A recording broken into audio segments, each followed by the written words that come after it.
কিয়ামতের 500 বছর আগে পশ্চিম দিক দিয়া সূর্য উদিত হবে, এখন তো পূর্ব দিক দিয়া উদিত হয়, ঠিক কিনা? পশ্চিম দিক দিয়া যখন সূর্য উদিত হবে তখন আমার আল্লাহ ঘোষণা দিবে, আর কোনো মানুষের তওবা আমার আল্লাহ কবুল করবে না রে মুসলমান। আজকে তো গুনাহ করার পরে তওবার দরজা আমার আল্লাহ খুলে দিয়েছেন, আপনি তওবা করলে আমার আল্লাহ মাফ করেন। কিন্তু এমন একটা সময় আসবে মুসলমান, সূর্য যখন পশ্চিম দিকে উদিত হবে, মানুষ দেখে দিশাহারা হয়ে যাবে আর বলাবলি করবে, হাই হাই হাই, কি হয়ে গেল, কি হয়ে গেল রে দুনিয়ায়, সূর্য কেন পশ্চিম দিকে উদিত হয়?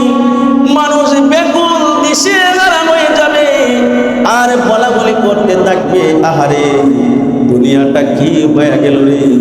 তখন মানুষ দলে দলে দলে দলে ঈমান গ্রহণ করবে, আল্লাহ তখন কোনো ঈমানদার আর কবুল করবে